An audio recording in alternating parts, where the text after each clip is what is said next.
Morning, everyone. This is Gord Rice from Cape Breton Island.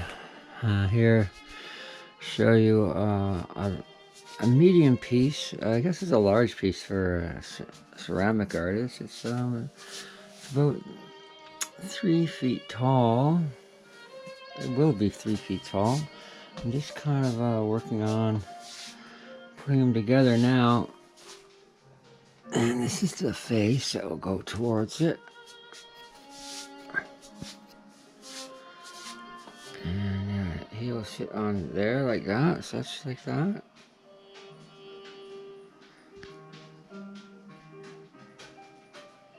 Looks pretty good. It's really going to be a sculpture of the violinist, the violinist composer Paganini. And I've been working on it for about a week or so. And after which, I don't know what I'm going to do with it. Keep it for my family, I guess. I'll have it fired at my studio down on Charlotte Street. It's the Cape Breton Center for Craft and Design. And I'll see what happens to it after that. I was turned down by the Nova Scotia government for a continuance grant, so that it would help me support me while I do my work. So I guess I'm not good enough for the Nova Scotia government, but they seem to fund a lot of other people every month for doing nothing, so they won't fund me for doing my art. So even though I had the Minister of Arts and Culture in my studio down on Charlotte Street, he seemed to like my work a lot, but not enough to give me a continuance grant anyway. So I'm making this stuff on a very shoestring budget. It's very difficult to sculpt every day when you're 60 years old, and keep the ball rolling when you got kids and house to provide for. Luckily, my wife helps me out quite substantially. If it wasn't for her, we'd never be able to do any of this art. I'm able to stay home and take care of the children and do my art. So I'm very, very fortunate artist. But I still think that somebody should try to help me, at least support a little bit in my endeavor to enrich the world culturally and enrich the world artistically. It's not as if this is something that everybody can do. It's a lost art that is becoming more and more rare, especially the way I do it without an armature. I build completely without an armature. I build pieces separately, and then I put them all together, and they're very hollow, very thin. And I don't know anybody who works in this fashion, but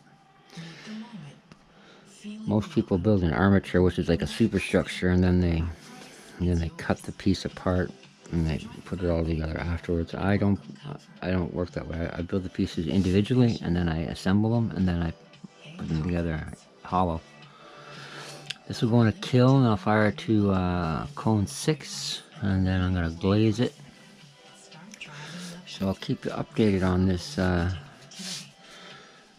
nice piece that I'm working on. I think it's coming along pretty good so far. Looking pretty well. Here's his top hat.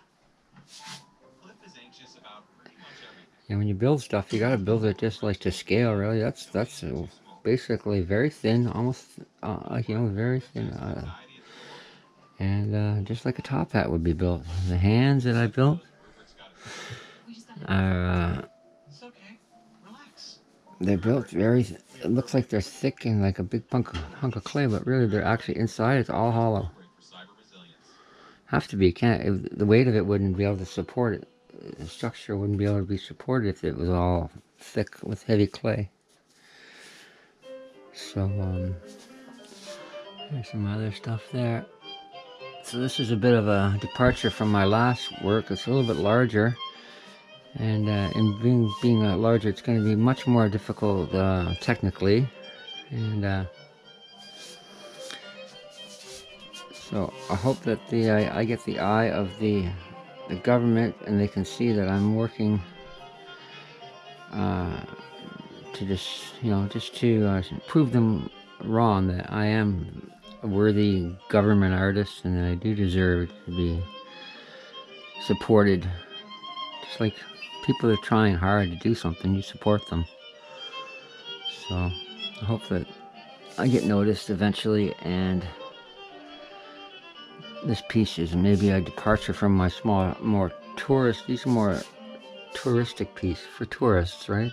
On cruise ships, make small stuff. But I guess I've been forced to making something more substantial, and here we go. So this is a little bit more substantial. So I'll keep you updated on how this piece is going. So far it seems to be going pretty good, and I should be done in a couple of days. So thank you for checking out my channel, and check out some of my other videos. I got some stuff on teapots and just my explorations into ceramics. I'm starting to document them and detail them on YouTube. So thanks for dropping by, and I'll keep you updated on how things are proceeding. Bye for now.